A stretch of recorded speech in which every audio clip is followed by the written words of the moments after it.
چنانچہ موسیٰ علیہ السلام مصر سے نکل گئے، ہجرت کر گئے اور مدین کی طرف چلے جہاں حضرت شعیب علیہ السلام رہتے تھے۔ جب وہ مدین کی حد میں داخل ہوئے تو آپ نے دیکھا پانی کا ایک کنواں تھا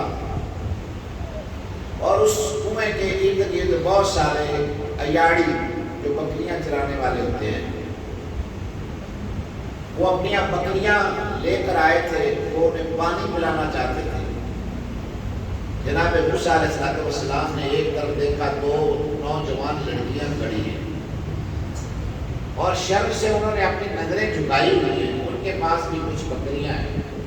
جناب موسیٰ علیہ السلام نے ان بچیوں سے کہا، قال ما خطبکما، اے بچیوں تم کیوں یہاں کھڑی ہو، تمہارا کیا معاملہ ہے؟ تو وہ کہنے لگی، ہمارے پاس بھی بھیڑ بکریاں ہیں، ہم نے انہیں پانی پلانا ہے اور یہ مرد حضرات ہے، یہ پہلے پانی پلاتے ہیں اپنی بکریوں کو، ہم کمزور ہیں، ہم پانی نکال نہیں سکتی کنویں سے، جو بچا کھچا پانی ہے ہم انتظار کرتی ہیں جب یہ اپنے مال مویشیوں کو پانی پلا لیتے ہیں، تب پھر ہم اپنے مویشیوں کو پانی پلاتے ہیں، اور آخر میں ہمیں دیر ہو جاتی ہے اور پھر شام گئے ہم گھر کو پہنچتی ہیں۔ موسیٰ علیہ السلام نے فرمایا ادھر ہٹو، سب کو ایک طرف کیا اور کنویں کے اوپر ایک بھاری پتھر انہوں دیا ہوا تھا، وہ اکیلے ہی زور سے اٹھایا اور پانی کے ڈور کھینچے اور بکریوں کو پانی پلایا،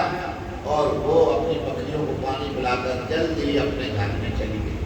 ان کے والد تھے حضرت شعیب علیہ السلام۔ حضرت شعیب علیہ السلام نے ان سے پوچھا کہ اے میری بیٹیوں آج کیا ہوا کہ تم اتنی جلدی آ گئی؟ انہوں نے کہا ابا آپ کو کیا بتائیں، آج ایک نیک دل سخی نوجوان طاقتور نوجوان ہم نے دیکھا جس نے سب کو پیچھے ہٹا کر اکیلے نے وہ جو پتھر 10 بندے کنویں سے ہٹاتے تھے، اکیلے نے وہ پتھر اٹھا لیا اور جلدی جلدی پانی کے ڈول بھر کر ہماری بکریوں کو پانی پلا دیا، اس لیے ہم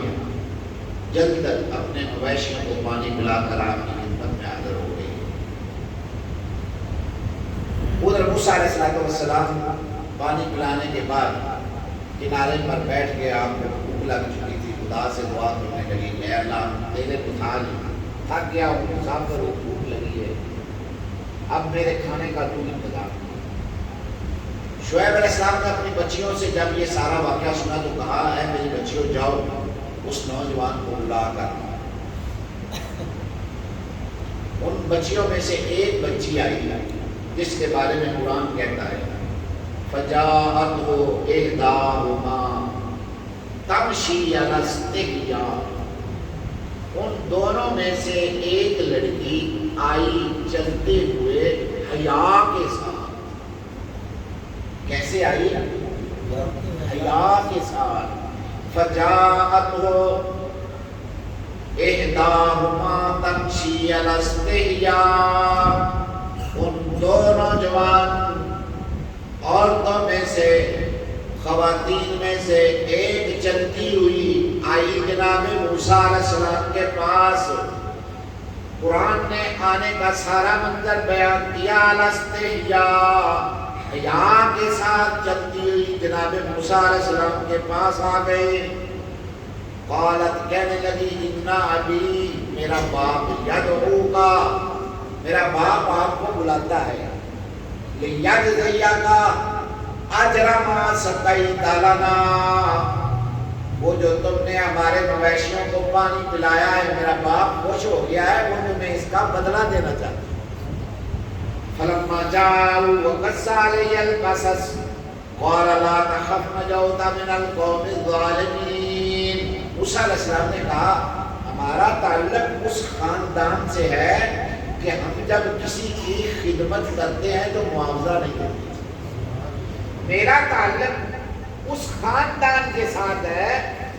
اگر ہم کسی کی خدمت کرتے ہیں تو اس کا صلہ اور معاوضہ اور بدلہ اس سے طلب نہیں کرتے۔ ہاں میں چلتا ہوں آپ کے ساتھ اور آپ کے باپ کے ساتھ بات چیت کر لیتا ہوں۔ جب آئے اور جناب شعیب علیہ السلام کی خدمت میں بیٹھے تو جناب شعیب علیہ السلام نے فرمایا کہ کھانا کھا لے بیٹا. فرمایا کہ میں کھانا نہیں کھاؤں گا کیونکہ مجھے لگتا ہے کہ میں نے جو نیکی کی آپ مجھے اس کا بدلہ چکانا چاہتے ہیں. جناب شعیب علیہ السلام نے فرمایا بیٹا ہم آپ کو آپ کے عمل کا بدلہ نہیں دینا چاہتے بلکہ آپ کی مہمان نوازی کرنا چاہتے ہیں کیونکہ ہمارا تعلق جس خاندان کے ساتھ ہے نا وہ یہ تقاضا کرتا ہے کہ کوئی اجنبی مسافر ہمارے علاقے سے گزرے تو ہم اس کی مہمان نوازی کریں. یہ ہے اچھے لوگوں کا سلیقہ, یہ ہے اچھے لوگوں کی عادات, یہ ہے ان کے رسم و رواج. ایک معزز خاندان سے تعلق رکھنے والا کہتا ہے کہ ہم اگر کسی سے نیکی کرتے ہیں تو اس کا بدلہ نہیں لیتے, اور دوسرا معزز خاندان کا رکن یہ کہتا ہے کہ ہمارے خاندان کا یہ شیوا ہے کہ کوئی بھوکا پیاسا جب ہمارے علاقے سے گزرتا ہے تو ہم اسے کھانا کھلائے بغیر گزرنے نہیں دیتے. تو ہم بدلہ نہیں دے رہے بلکہ ہم تو اپنا فریضہ سر انجام